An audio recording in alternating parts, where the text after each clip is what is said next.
聊天话题大对决，讲这个真的会出事。这个话题最好不要聊。都可以聊吧？报纸出来显示说，梁鹤群证实，赵正平割双眼皮，这个梁子就结下了。过往情史能聊吗？一定都会讲的，一分手就立刻帮他骂前男友。我不喜欢这样子。不太喜欢被聊这种话题。梁鹤群职场生存学这个话题必须讲。大家一起在私底下骂制作人或骂老板，我觉得这个是凝聚公司向心力的。那一次一出来，主管开始觉得我是他的人了，所以我就变成他身边的人。心腹。对。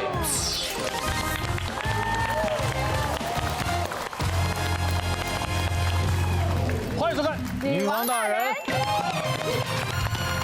晚安，你们好。成哥，怎么样，八妹？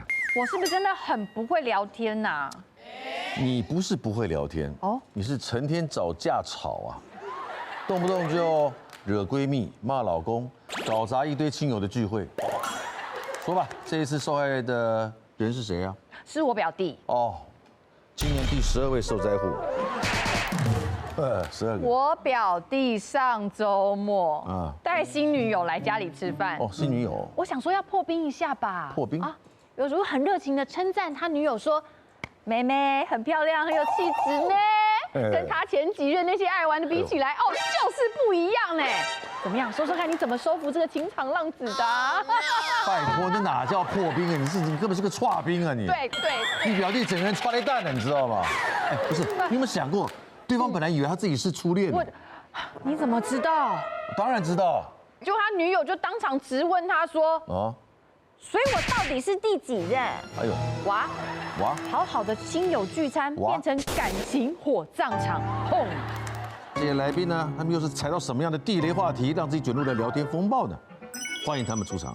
介绍我这边梁鹤群，欢迎我这边的洛丽塔跟夏雨桐。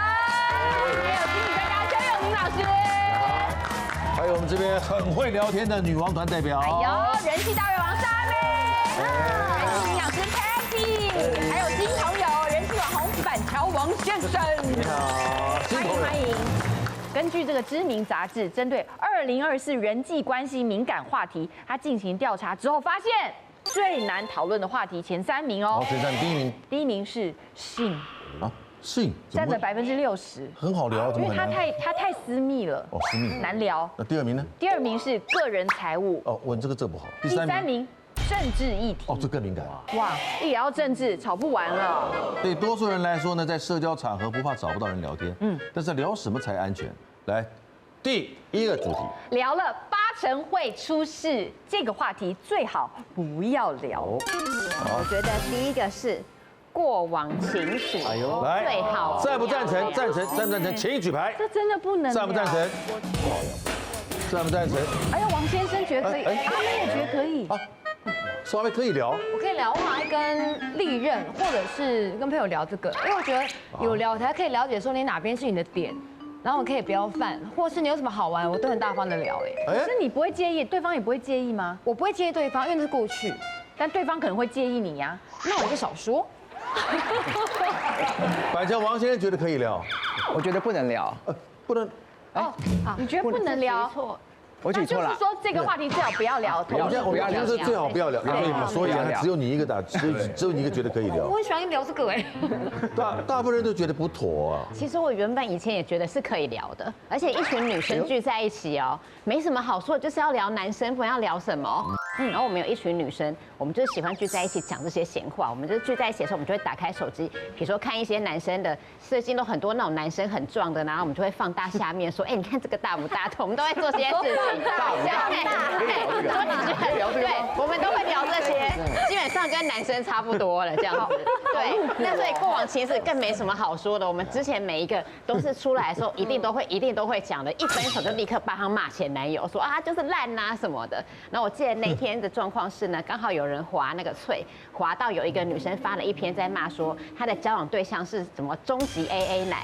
什么连开房间的钱呐什么的，对，都要平分。然后我就拿出来想说，我看到人家在骂这个 AA 男，然后就讲到说，比如说，雨桐，你有一任男朋友，我记得也是 AA 男，然后我们就开始围攻这个男生，说对啊，我记得他长得超丑的，又矮又秃头，然后又 AA 奶，这凭什么？所以我们就开始骂得很开心哦，然后一直骂，就七嘴八舌的把那时候他分手的时候跟我们讲的男生的缺点都再讲一遍。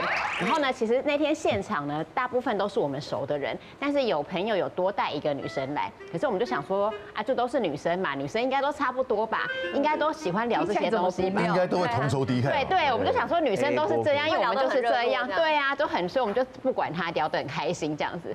但聊一聊之后，就发现说，哎，他在旁边脸有点臭，然后后来才说那个男生我也认识，然后我们就说哇，这么巧，刚好是你朋友哦。但那时候然后又 AA 制又对，然后又丑这样子，但是那时候就想说，只是朋友应该也没差吧，就说啊，那你朋友这样很恶劣耶，你要去劝他一下啊，怎么这样子啊，很糟糕啊，长得不 OK 还 AA 不行啊什么的。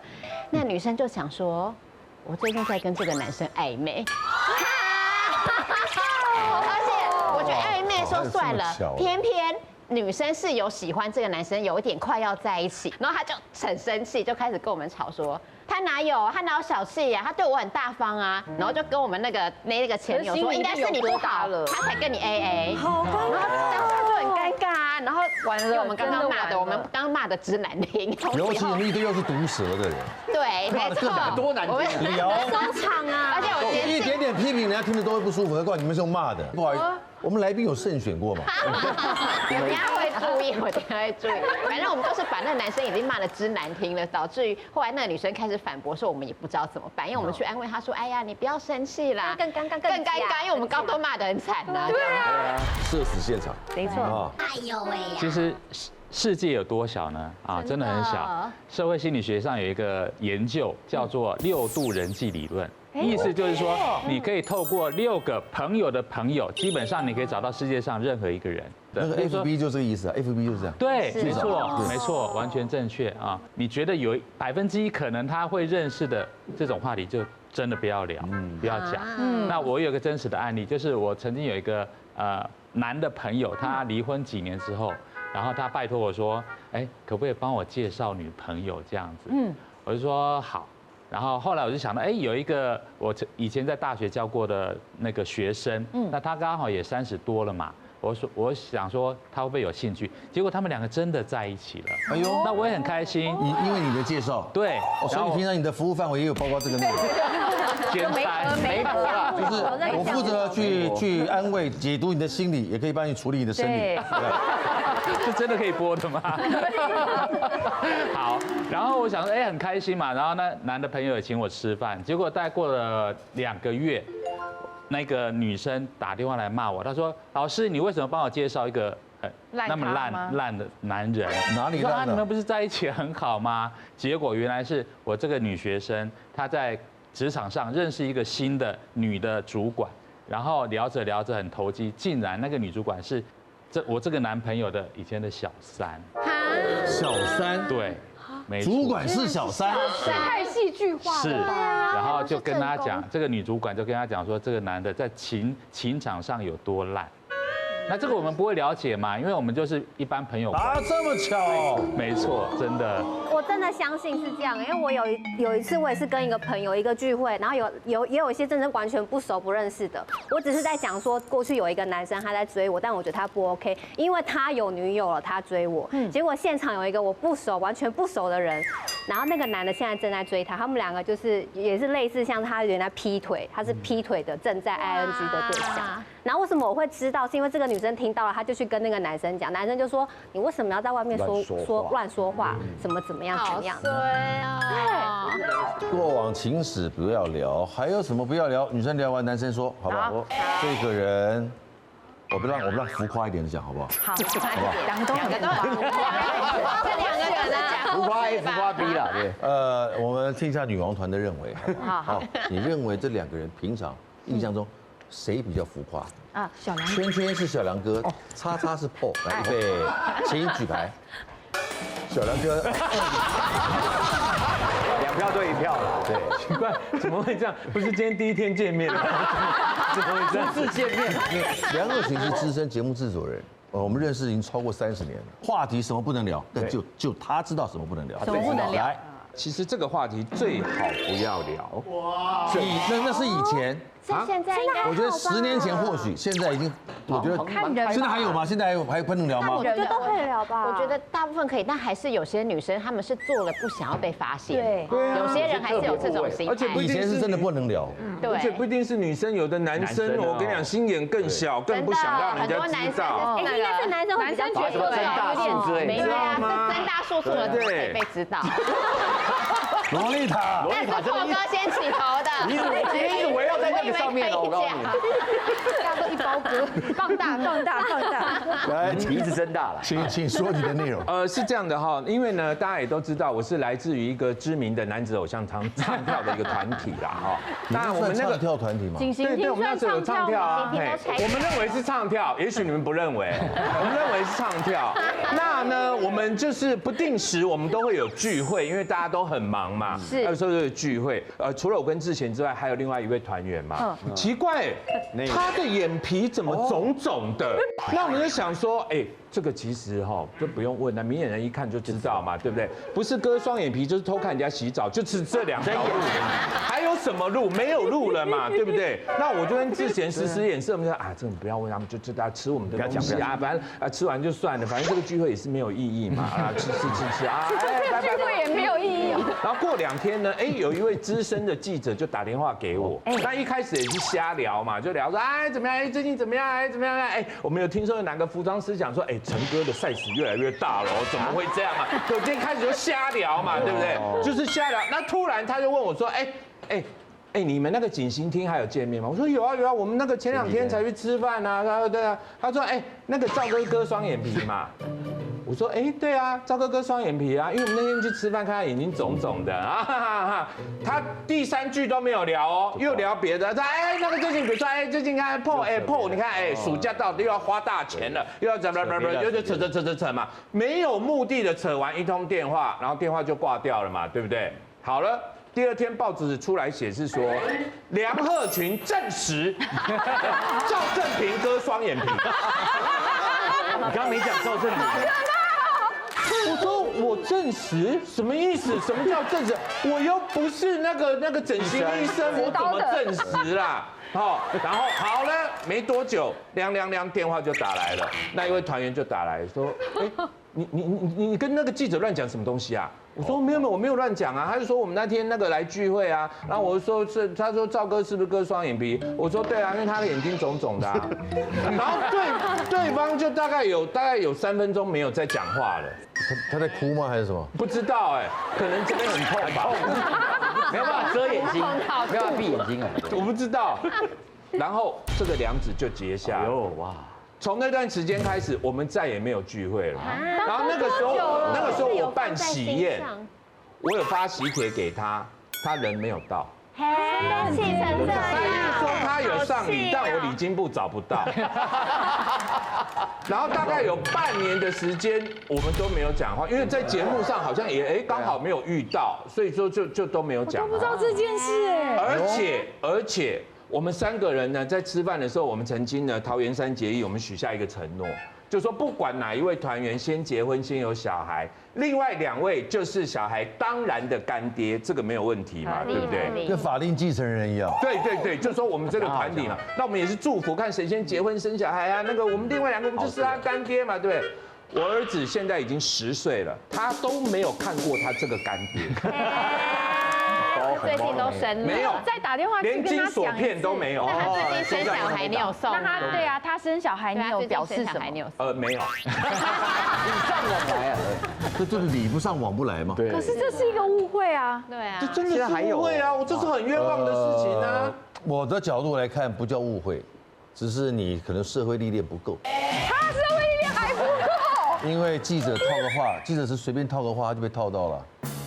对不对？对，真的就是这样啊。好贵哦，好严重。我的是星座话题，很好聊哎。不着急。他认为星座话题不适合当做聊天的内容。不可能嘛！请举牌。很适合，所以是我觉得不适合。你认为？你真认为这不适合？不适合。对，好，我也认为。板桥王先生，我认为不适合。怎么了？因为我有一次是跟朋友聊天。然后他就开始讲说，他觉得水瓶座很怪，这个星座很怪，怎么样？我就开始附和，我就说对，真的好怪哦。我就开始讲说我遇过的什么水瓶座有什么样的怪事迹，最后他就说，我也是水瓶座，我就直接在当场得罪他。我刚好也是水瓶座，水瓶座很棒，特别有才华，哪里不好的？因为我觉得很多人就会先问说，你是什么座的？然后比如说我说我是狮子座，他就直接帮我的个性下定义，我不喜欢这样子。为什么我要因为我的星座我就被定成一个样子？我不是啊。对，他就是会跟立场啊，有时候会讲到跟价值观，就是只要会有这种对立面的，我觉得都会蛮容易有一些争执。那因为我一开始也是跟大家讲的一样，就是我觉得星座最好聊，就是每次想要炒热气氛还干嘛，聊星座就对啦。对，我记得有一次，反正就是我跟朋友那群算是蛮好的朋友，然后就是一起吃饭，那我就是边吃饭我就边滑手机，有些人聊天啊，我就在那边滑手机这样子，然后后来我就滑一滑，就刚好看到唐老师，就是有一阵子他不是都有，现在还有，就是都有那个星座周报。你说唐立淇？对对对，他现在还有。然后呢？对，然后呢，那个他就讲到说，这一周双鱼座桃花特别好，基本上就是要多出去。那我看完之后，我就因为我们现场有一些双鱼的朋友，然后我就忍不住，我就说。那个人老师说你们双鱼现在这样子，就只要多出去都可以找到正缘，怎么那么好？大家就开始你一言我一句，因为每个人对于双鱼都有一些自己的想法。双鱼就是有多浪漫呐，无可救药的浪漫主义。对，然后或者是他们真的，我们其实现场就又讨论说，桃花女都长得就是柔情似水，然后大家开始在聊这个双鱼的桃花节，一个礼拜被打散几次这样。然后现场呢有一个是我们双鱼女生朋友的男友，他就突然就讲说，他自己 Q 就说对，双鱼女真的是都很漂亮。我想说，该不会是要放闪吧？借机这个机会放闪还是什么？说可是呢，真的就是很喜欢跟人家搞暧昧。我想说，天哪，在抱怨吗？这怎么借机要抱怨吗？然后我们大家就有吗？双鱼好像，然后又开始叽里呱啦这样讲起来。然后男生团就讲说。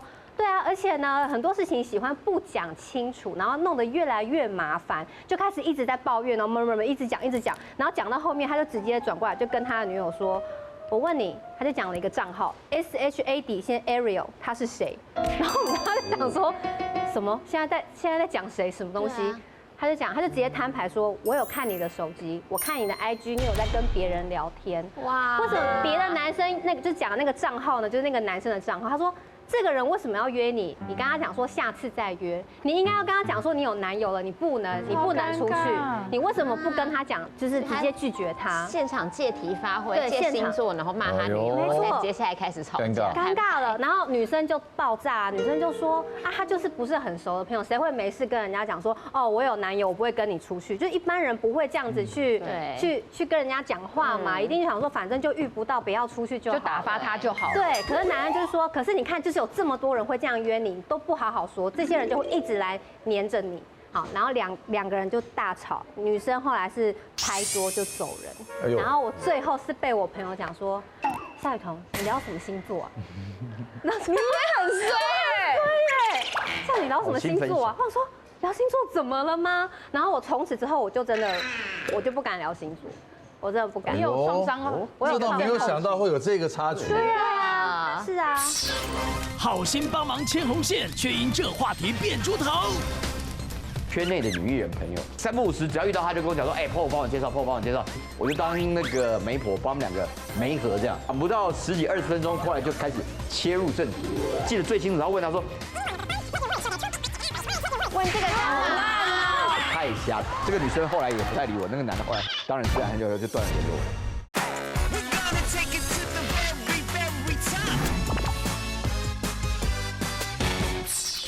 其实言者无心，听者有意啊。心理学上早就证实，我们人呢不是完全理性的，我们都是只想听自己想听的。所以再加上说人际沟通上有一些大型的研究都告诉我们一个魔术数字一组73855，就是说我们人在沟通的过程当中，假如有100分，其中呢话的内容只占7%，重要性只有7%。话的重要性才7%。你讲什么，你写什么只占7%哦，38%是你的语调，你声音里面的情绪，那还有55%就是你的肢体动作。所以例如说93%都非语言的，都是非语言，没错，动作没错，有超过一半。例如说啊，我今天回家，然后我跟我太太说，哎，那个陈哥找我，等一下就是去吃一下宵夜，可能会喝一点，可以吗？然后我太太说，可以啊。你觉得我要不要去？完全不能去嘛，不能去。可是他的内容是可以，对不对？但是如果我够聪明的话，我就打电话给陈哥，对不起，我今天不能去。如果我是聪明，羞耻。老婆只是插个手，你就不敢来，生存技能满点。接下来破，什么东西不适合聊？薪水收入，薪水收入是不是不适合聊？认同的请举捐，请举牌。适合。我们终于达成共识了。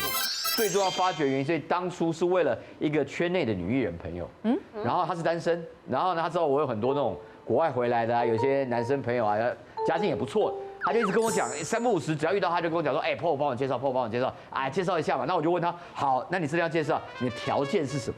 然后他就说没有都好，就跟你问女生吃什么样，他都说随便都好，只要长得有头发比你多就可以了。然后他很容易，其他我不行以外，其他都行，太容易了。对，然后他都说随便，我说真的随便吗？那我当然也是怀疑一下。那刚好那时候就有一位从那个国外回来的，那我重点是我也给他看了照片，2个互看，他说啊可以，然后当天就约在东区一个餐厅，我就当那个媒婆帮他们2个媒合这样，讲不到10几20分钟，后来就开始切入正题。那女生就说，哎，那你们在美国的话，那个收入应该都比台湾好吧？正常来讲的话，工程师1年收入这个年收入，还讲哦。那个扣税前有没有500万？还讲扣税前 ，before tax 跟 after tax 很专业。他说，哎，有没有500万？然后那个男生朋友刚从那个国外回来，觉得，哎，这个好，他就笑带过啊，没有啦，就可以养活了自己啊，就是这样微笑带过，随便轻而易举带过。然后，但是我这位女生朋友她还是没有放过他，穷追不舍。对，他说哦，那这样的话，你像工作了，在这种大公司工作了5、6年，那应该也买房子了吧？啊，房子的话，美国房子应该是几房几厅的啊，这样就开始问，然后车子是开什么的啊，就一路问，一路追问。我那个男生朋友知道来相亲的嘛，对不对？知道，因为他也想要来交一个比较稳定的，所以2个都想以结婚为前提找。对，以结婚为前提，所以他们2个就这样一直问，但是那个男生就好像一直被攻击这样，因为他也不会去问那个女生收入多少，最后还问到爸妈。家里在做什么？还在一定会问啦。然后说家里父母双亡，对，家里独子，对，好缺德。然后说什么家里在干嘛？那你们在美国没房子没关系，那台湾有没有房子啊？这些问的一干清清楚楚哦。然后问到我的那个男生朋友已经受不了，对那个女的就在做笔录嘛。对，然后连那个加调查，对呀，那个主餐都没上，我看他已经都没有想要吃，想要闪了，你知道吗？后来就说真的就借个故就闪掉。然后那个女生朋友就问我说，哎，你那个介绍很没有兴趣这样，然后排好，他们那时候还有留赖，还继续。在那个赖上面还问他说，哎，那你等一下要怎么走？什么时候要回去？还甚至最后我记得最清楚，然后问他说，那你回美国的时候坐的是商务舱还是经济舱？问这个干嘛？我说太离谱了，我问到这个太离谱以后，然后后来真的那个男生后来就打电话给我说，PO，你介绍这个太瞎。女生也真的太瞎了，这个女生后来也不太理我，那个男的后来当然自然就。这女的价值观有问题，就太急了。我觉得这是有问题的人，你就不应该帮他介绍。对啊，你害你朋友干嘛？可刚开始的时候都没有任何的那个吗？对，我们这边换女王团了。好，你觉得什么话题不适合聊？低潮跟心理创伤这一块。就是我有个女生朋友，她情绪管理可能比较没有那么的能够收放自如，所以每次只要一到情绪很低落的时候，她就想要做点那种不好的事情，自残哦，对，拉小提琴呢。结果那一阵子她刚好是跟家人相处的也不好，感情也出问题，那可想而知已经是荡到不行嘛。只想说我们能不能看哪天大家有空的时候约出来，先让她嗨一点，让她暂时忘记也好，就不要那么难过。刚拉完嘛，手上不好看。他穿长袖不肯脱，我们就懂了，就不会想要去多问。那一些比较短明型啊，不懂，他一来就说，那么热你不脱干嘛？情绪不好啊，要拉小提琴啊，不要傻啦，什么感觉哪壶不开提啊？对，他就讲说，我跟你讲啦，哎呦，会自杀的不会叫了，会叫的不会想自杀啦。然后就觉得本来是要把场面搞嗨的，超尴尬。然后女生一听到他这样讲，就链子都要往哪放，就很他是真的不知道，他没有，他知道，他可能觉得讲开了反而是好的。他知道，因为其他的大家都知道，但是他那一次的事情大家不知道，他又发生了，对，不知道他又发作了，只是想习惯性的自残，我觉得蛮危险的。总有一天会下，他只要有一天下手过重，他就走了。对，但是我们也只能尽量陪伴，我们不好意思去说什么，毕竟我没办法随时去控制你的。他需要专业的帮助，我们只有偶尔让他高潮，但不能偶尔让他偶尔让大家都怎么做？一起抬。哦，有些低潮是很可怕的，对，是可能会一辈子走不出来的。其实我问过一些个案，就是他们有自残的习惯的哈，那当然第一个问题就是为什么要这样做啊？那他们给我一个答案，我觉得蛮说服我，就是他们只有在这样做的时候，才觉得自己是活着。因为那个痛吗？才有感觉，对，要不然通常我痛故我在的道理，对，要不然他们其实平常不管是笑的或怎么样，他们其实是麻木的，是刻意要麻木自己，要拔头发，要了解，对，没错，对。那为什么这种问题最好不要谈？是因为很多人会好心办坏事，例如说他们会劝你说，哎呀，这事没有什么啦，你想太多了，要想开一点。那这就让对方觉得说，啊，我的感觉是真实的，你连我的感觉都要否定我，你觉得我想太多了，我的感觉是错的，被否定了。对，或者是说你已经很幸福了，这个什么妻贤子孝啊，先生又很爱你啊，又会赚钱啊。比你不信的人多太多了，让对方觉得说，我这样又更内疚了。原来我这么不懂感恩，我没有资格对，这么不开心。对，所以最大的关键就是，要等对方开口。比如说对方开口说，哎，雨桐，我最近心情不好，我想找你聊聊，可以吗？这个就是一个很好的开明。然后是不是陪就好了？其实陪伴就好了。然后不要装懂，倾听。你可以说。这种情况说实在我没有遇过，我也不知道该怎么说。不过没关系，你讲我会听，这样就好了。育儿话题能不能聊？全场意见大不同。关于就是他的小朋友啊，最近怎么样啊？不适合聊，最好不要聊。我们就有一种冷叫做阿嬷觉得你很冷。对，我算新手妈妈嘛，所以我其实很爱听人家跟我分享。自从他有小朋友之后，就很难聊天。因为爸妈真的很辛苦，所以有时候聊完以后，大家觉得，你也那么惨啊，我也一样惨，大家都睡不着，对，然后就觉得那就开心了，没事。孤单的。对。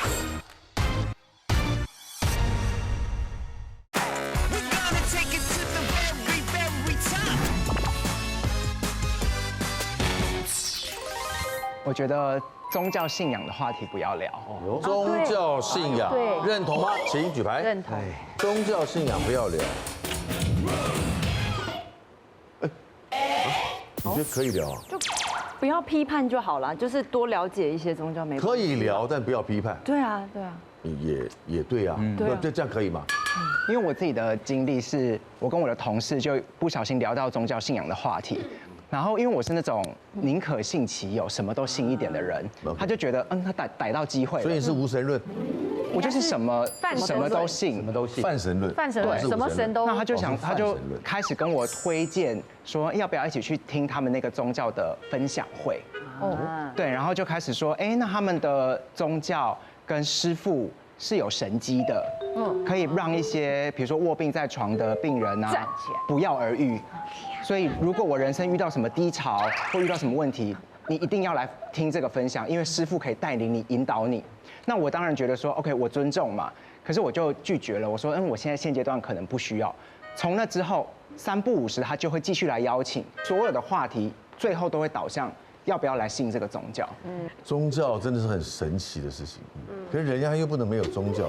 包括洛丽塔这个现代时髦女性，我想对不对？宗教你也相信吗？而且是任何宗教跟我讲，我都会很尊敬，说好厉害哦。泛神也不是泛神，我是基督徒啦，但是我不排斥其他的。哎呦，真的？只是基督徒，我是基督徒，只是人家如果要跟我讲一些其他宗教，我也会听，然后我会说很厉害哎，这样子，只是不批评，不要冒犯，对，不冒犯，我就是俗啦。谁都不能去。义和团的神功护体都可以，赞，很厉害呢。贝丽姐，关于就是他的小朋友啊，最近怎么样啊？要带他去哪里玩啊？这种的。哦，生养教育，生养教育啊，生养孩子有关的跟小孩相关的生养教育的问题，不适合聊，请举牌。哦，不会啊。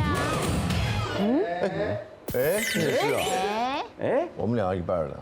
再好的朋友，如果他今天讲到小朋友教育的问题，不小心你可能跟他讲说，哦，为什么一定要美式教育？我觉得可能怎么样也很好啊。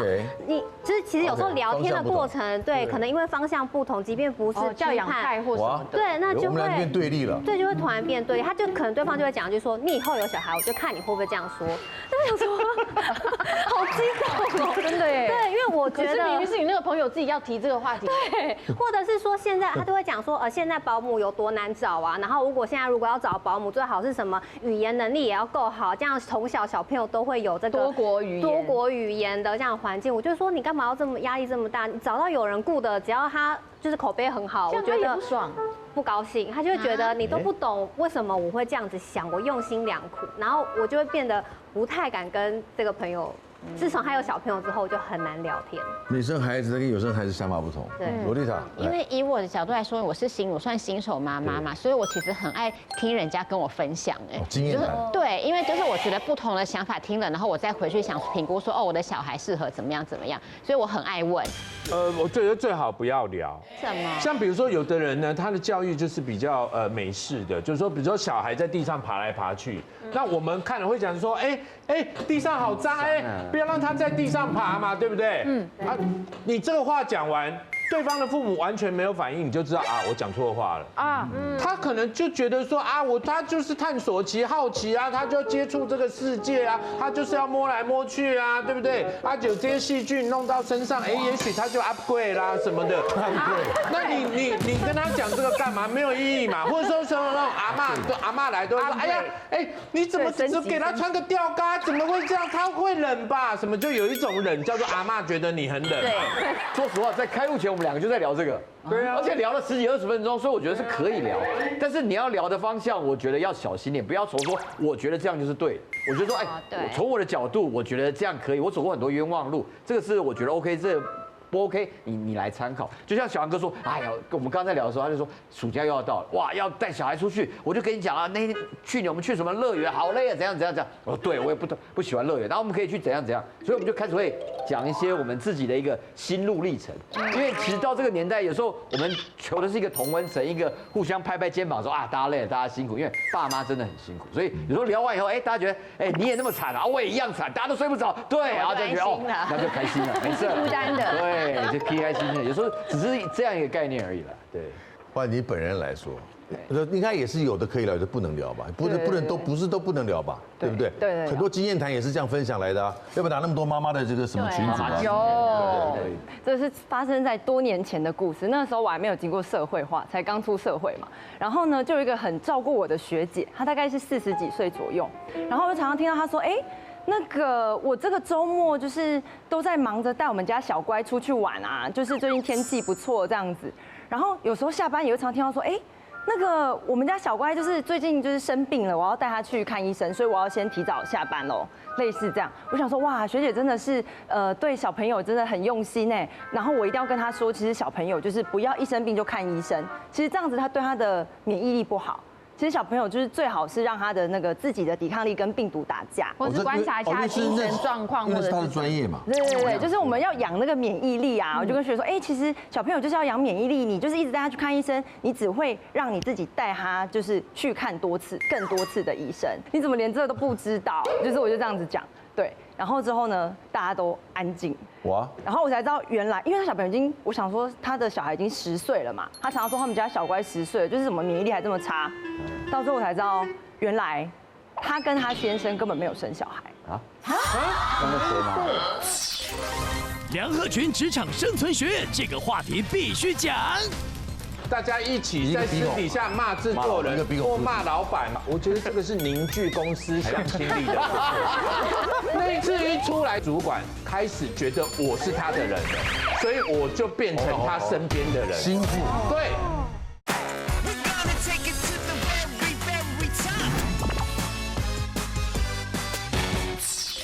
原来他跟他先生根本没有生小孩。那个谁呢？对，其实他就跟我说，其实小乖是我养了10年的狗狗。重点是他们已经做了10次的试管，然后呢，他们还有就是去搬那个床位，就是那个什么风水师说那个可能风水不对啊，然后学姐有改过名，你还戳到他的痛处。对，所以就是他就会觉得说，哎，我这么期盼的事情，然后你竟然还就是不理解我，而且去讲一些什么我不尽责啦，难怪怎样怎样什么，就是很北吧。你现在应该好多了吧？我现在好多了，对，有正常多了，那就好。所以先问是还是经过社会化。感谢你们的真实分享啊！话题百百种，什么能聊，什么不能聊。来，第2阶段我们就直接进行女王大调查。这些话题到底可不可以聊？听好哦。我在茶水间和同事抱怨工作太多，说整间公司就我们这一组最累，结果传到老板那边。我被主管叫去谈话，后来问题没解决，反而我被盯上，还被加派更多事。请问公司内部的职务状况到底可不可以聊？公司内部的职务状况到底可不可以聊？请举牌。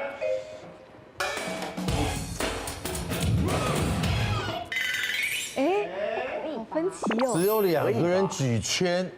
我觉得可以聊啊，因为我不会把事情讲得这么细啊，我不要指出很具体的事情就可以聊。你不用去抱怨说哪个部门其中哪个什么。我可以不用说都是我们那个什么主管，害我。是你在茶水间呢，有心人士他可以加油添醋，很累，然后把你加油添醋就害到你。可是我只是说我个人情绪啊，没有，我跟你说，你把你的疲累跟可以分享的人分享。对，你的好跟不好，我后来才知道，你的好跟不好都要找对人分享。对，真的。虽然我们可能尽量报喜不报忧，可是你报喜，人家会用不同的方法来看，不同角度看。你报忧，你哭什么啊？你知道你的好跟不好，尽量找对人说，不是不能说，但要找对人说。好，我觉得在办公室里面聊这个，比如说聊制作人啊，或聊长官的坏话啊，我觉得这个是凝聚公司向心力的一个过程。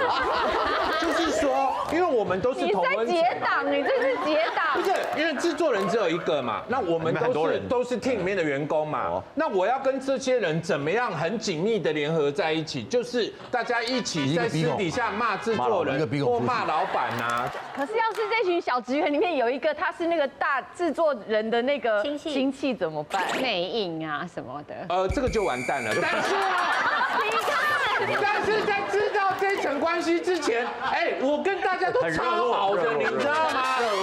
包括我跟老板的那个司机证，每天坐在门口那司机，我跟他也都超好的。同仇敌忾啊！对啊，因为他也有好多要骂老板的事情啊。一同出气。对啊。你认同小兰哥刚所说的吗？最好交朋友。你说他讲的有道理，举圈；没道理，举叉。举牌。我觉得一半啊！我挺你，我还选你老大你，对不对？还是8月？你变一半了。我觉得没有，我觉得小狼哥的状况是一个，有一些状况确实是这样子，是会拉近整 team 的感情，可是大部分的状况都是像雨桐讲会被加油添醋。对，因为像我自己就遇过，我以前刚有签进一家公司，然后我记得那时候是出一个外景，但因为那个外景经纪人没空跟，对，然后他那天没有陪我去，但我录完之后呢，他就问我说，今天状况还好吗？然后我就只是跟他说，还好啊，但是今天的外景比较累这样子，我也没有多讲什么，我只说我比较累。结果后来过了几天，大老板打电话来了，他说。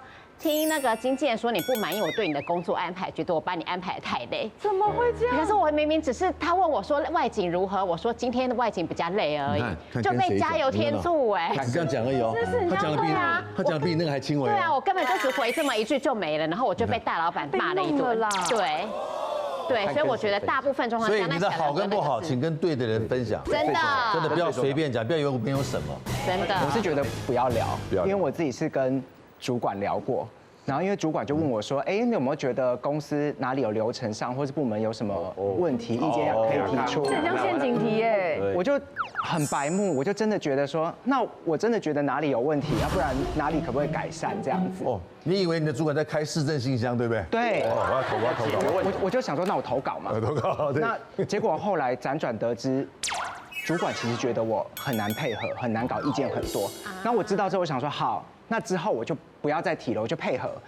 然后后来呢，主管又在问说，那最近有没有觉得工作上哪里有值得改善？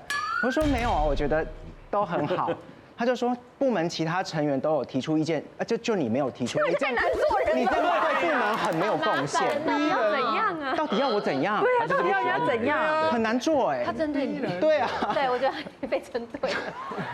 我走了，我离职了。还是你就问他说，那你有先问过其他人吗？其他人怎么说？怎么说呢？就是真的不要相信主管说什么。他这个叫做不表态嘛，对不对？有时候表态也是一件好事。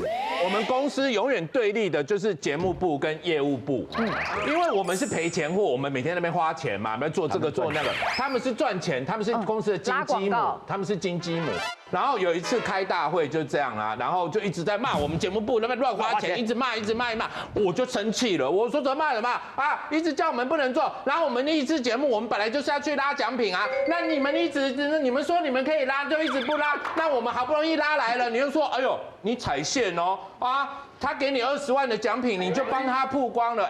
我跟他本来是500万的合作，就被你这20万弄掉了。这样就一直骂我们，就这样。那可是我们一支节目就是要开啦，就是没有奖品啊。他就一直骂这样，然后我就生气，我当然没有指责那个主管，我就说你们业务部怎样叭一直骂，对不对？然后全场都觉得我疯了，我是不是找到新工作了？我疯了，你在讲什么东西？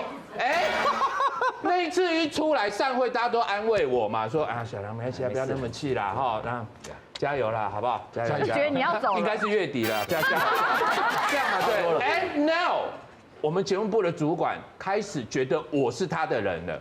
挺他，我是像他的，我是始终接换铁，我就是在捍卫我们节目部，跟他一起来对抗业务部的那个人，所以我就变成他身边的人，心腹。对。大尺度成人话题，你敢聊吗？闺房表现这种话题真的可以拿来聊吗？不行，又不是在做口碑的，干嘛帮他宣传？我觉得不要聊了，男生不太喜欢被聊这种话题。我觉得女生聊这个也是一个精进我们的那个记忆，像欲望城市一样。没错。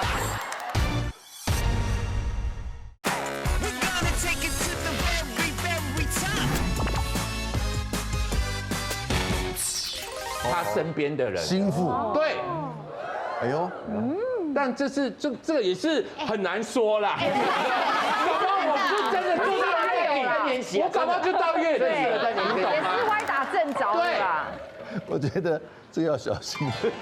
下一题啊，各位。来，我无意间发现我女友的闺蜜知道我们之间很多私密细节，包含第一次的时间、她的感受、我的表现如何。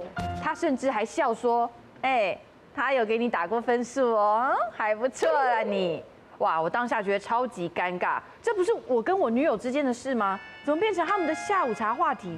请问，闺房表现这种话题真的可以拿来聊吗？请举牌。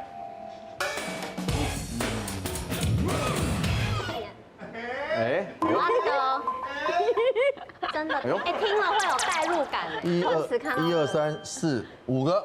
无论他的这个表现好还不好，以后我看到他就是好跟不好，就是我看到他的脸，我就只会想到什么他的分数啊，头上有一个几分几秒，对，几分几秒啊，他的特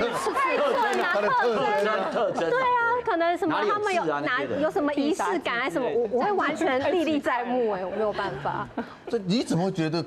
可以吧？你没有代入感的。我觉得这题的 bug 就是因为她找了一个口风不紧的闺蜜啊，真的，我也这样觉得啊，或者是讲出去的人，我讲给她听，她就不会讲出去。没错。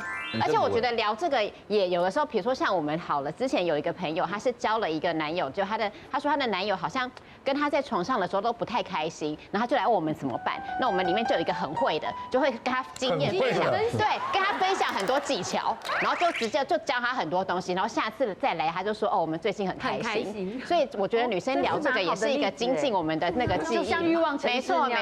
没错，对啊。我觉得太有记忆点的东西很难讲，因为我有一个朋友，你这想象力记忆很好。因为她男友说，她说她男友每次要跟她仪式，她都会有一个跳舞的桥段，然后男生很爱做这个动作，然后有时候我们在看一个女生生日，我们去夜店，结果全部每个人的音乐都太常听，然后大家都忍不住做这个，然后那个男生就在现场，这个马上就知道，因为那个是潜移默化，你不晓得，你听着听太常听，你看到他，然后你就会想要做，真的好可怕，很可怕。我看到他，我都会一直叫。是不是全部你看到没有？我们的女王团，可是女生真的很爱聊这种比较好试下。Betty，不行，又不是在做口碑的，干嘛帮他宣传？我觉得不要聊了，男生不太喜欢被聊这种话题。可是男生也会跟他们自己的好哥们聊女生吧？女生发现男朋友在跟他的兄弟聊这个女生的时候，那个男生就死定了。所以不要被发现呐，我们聊的时候也没有被发现。这个真的会有代入感哦，我知道这个有。我们有一个就是喜欢拿女朋友来出来聊，我们在看他女朋友的时候就对啊，就是聊。我不知道为什么心里就对啊，而且我觉得可以聊男生的，但不能聊女生的，这是单向的。哦，你是举圈哦。对，如果女闺蜜说啊，我男朋友这样，不管厉害或不厉害，他们都不会带入说我是下一个对象。不会有那个画面，可是男生跟男生聊，男生我说哇哦夏雨桐，那如果他很那个怎样的话，我会有那个叫我是那个变成主角了哦，你会投射，就是男生会啦，不是我啦，就男生会，那你说投射，你说女生不会去投射奖项，对，比如说哇邱医师好厉害，我会说哦我跟邱医师怎样的时候，哦他好厉害，不会，但男生会带入，我好会带入哦，我很会。我有听说女生很会想象的，也有。每个人的话题的禁忌不尽相同，但是往往都是我们说出口才发现，哦，他很像开始有点冷淡了，或者是他开始有点表情跟刚刚的很明显的频率不太一样，热度不同了。这时候必须当机立断，适可而止，然后诚恳的表达自己，我刚刚是不是有说错什么话？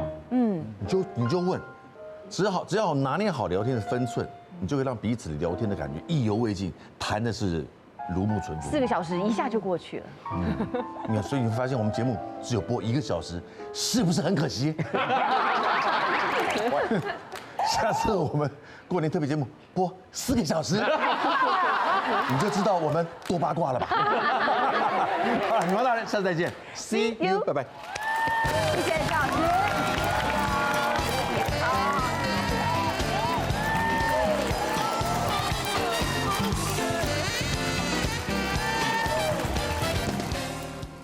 快订阅未来中文台 YouTube 频道，开启小铃铛就可以看到最新的女王大人哦。